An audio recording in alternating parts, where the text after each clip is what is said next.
Auntie Pauline, yeah, it's me. So, how have you been doing?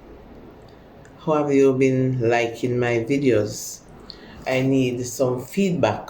So, tell me about it, all right? I just want to keep you informed and, keep you posted. I tried my endeavor best to see how much I can motivate you and inspire you because I've been inspired by others, right? Yes, I've been inspired by others, and I wish I can do the same for you people. I know it's not easy out there, and don't think I have it easy either. Life is not that easy with me, but with God, all things are possible. And as long as Christ is in the vessel, we can always smile at the storm, whatever storm comes our way. And we are in a warfare right now. The storm is raging, but who will survive? Hmm? Who will survive the storm? That's the question. We just have to keep faith, keep holding on to Jesus because He is the author and finisher of our faith. Now, I just come to you with this. Um, it's a concern, and I keep asking myself the question: who am I to encourage or to say anything about this topic? It's a sensitive topic and it's a serious topic. The family are splitting, marriages are broken, and that's what the devil wants. That's the plan of the devil. He don't want to see you happy, and he wants us to go to hell with him. He's working overtime right now to see how many people he can get to be on his side. But let me encourage you, all of you, including myself, that he is already a loser. He is a loser and he cannot win. So let us not let our guard down. Let us fight the good fight of faith and lay hold on eternal life. Let us put God before, in the middle, at the end, behind us. Let him surround us, because Satan will find any loophole that is let loose to come in and destroy the family. And especially when he touched the family, he wants to destroy God's people. He wants to destroy the church.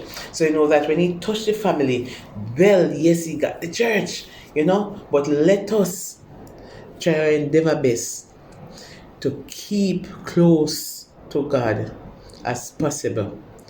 Especially let us guard our family members, our marriages. Who am I? And why I'm saying who am I?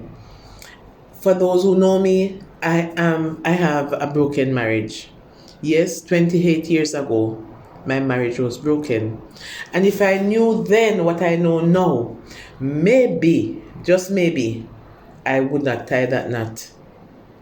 Maybe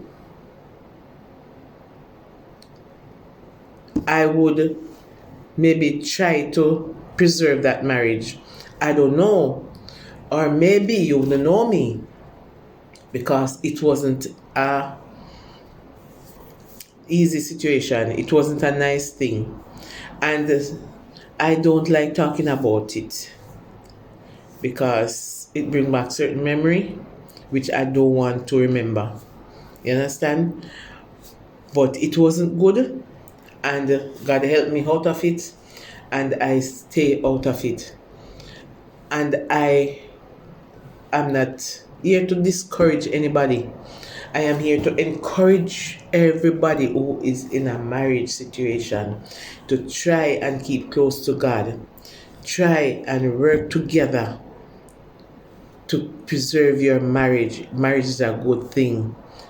It's just that some of us don't wait on the Lord. We are too hasty, and we go take things in our own hand, take matters in our own hand, and sometimes we make the wrong decision, and we don't obey the Bible. All right, so that's why sometimes we fail and our marriages fail. But I'm here this morning to encourage you, because I love to see people, married people, together. I love to see them with their children. I love to see them together. It's a good thing. So I'm here to encourage you this morning. And I'm gonna read something that was shared. It's not mine, but I know the person who shared it and who it happened to. He don't mind me sharing it, because that's why I put it out there to share, because he want to encourage others to, take care of their relationship. All right, so I'm gonna share it. And remember that the family who prays together, they stays together, right? So this man is saying, and I might misuse some of the words, because it seems as if it's from a African country or something. It's not easily pronounced, but I'm gonna try and read it as best as possible so that you can get what I'm driving at. So it says, my wife and I had an issue this morning before we left for work. It was a small misunderstanding between me and her. We were both hungry with each other. From my facial expression, my wife knew I was very prepared to keep malice with her that morning. Listen carefully. She was also angry and didn't mind playing along. I stepped out of the house and she locked the doors and followed me behind. Since we don't have a car, we always board the same bus to work every morning, and ensure we sit together side by side on the bus. I was to that means he was supposed to get off at Manda Hill, and she was supposed to get off at Zesco. All right? But today, I didn't want to sit close to her. So I sat at the back seat and she sat in front, just beside a good-looking police officer. That's where his wife sat. The man glanced at my wife. I saw the way he looked at her hair and face with so much admiration. Then he told her she looked beautiful. My wife smiled and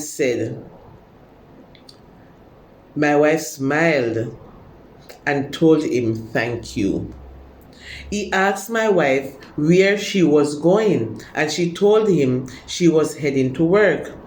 All this while, I was sitting behind listening to their conversation. My name is Mansa Memba. As I said, the name sounds like African. I am a police officer. As you can see from my uniform, I was just posted at Lusaka a month ago. Right now, I am heading to my place of assignment. That's what the police officer sitting beside his wife was saying to the woman. My wife nodded her head. When the conductor requested for my wife to pay her transport fare, the officer offered to pay. He pulled out a 50K and said 2. My wife thanked him and smiled.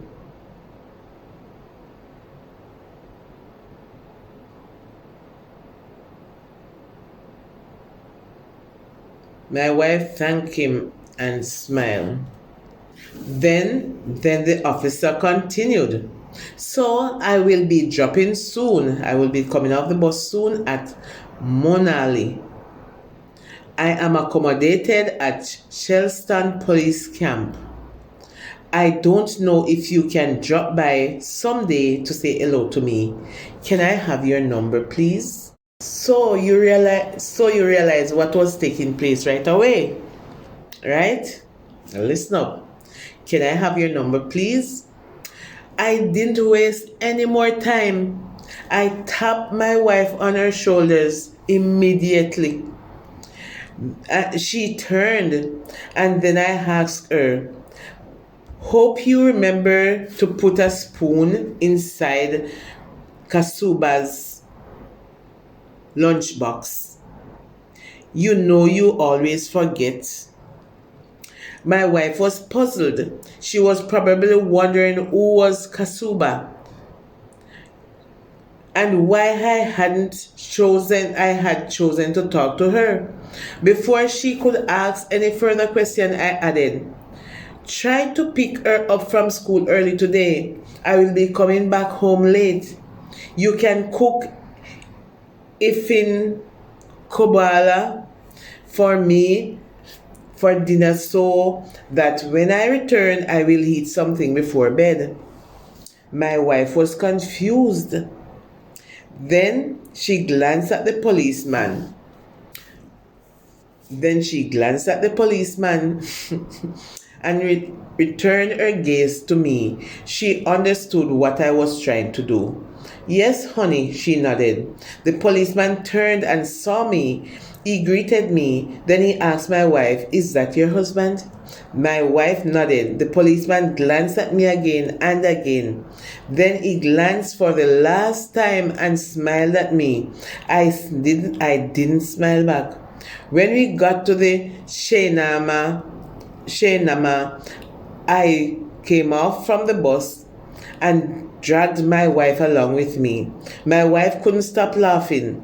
While we were about to board another bus, she asked, While I was about to board another bus, she asked me, "Honey, who is Kasuba?" "Kasuba is our future daughter. Jump on the bus and let us go." My wife laughed. We boarded another bus too, and this time we sat together, side by side in the bus, and this time I paid her fare. You listen now. When you give your partner distance, both emotionally and physically, you let the devil occupy that space. He takes your position without your permission and builds a home for himself in your place. Don't let the devil have a place in your home. Cover all grounds and make your presence known. You, you hear that? Cover all grounds and make your presence known. Don't allow the devil to step in. Don't give him no space. Don't give him no space. That's what the man is saying. He will come in and he will take your position without even your permission, and he will build a home for himself. Don't let him take your place.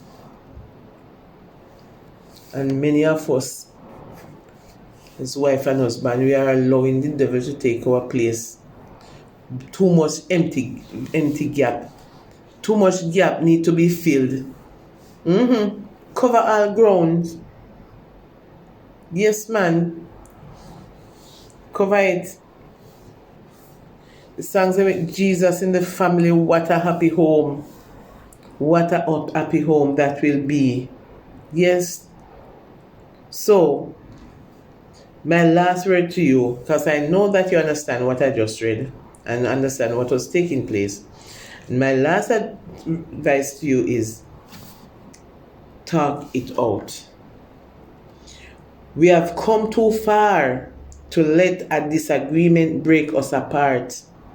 Let's sit down and talk it out. Hear each other out. Your point of view is as valid as mine. Let's take the time to understand each other's mind. There's no need to yell. There's no need to fight. There's no need to cry. We are mature enough to find a solution without causing pain. Right?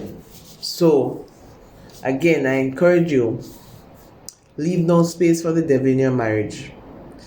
Fill every gap. Cover every grounds.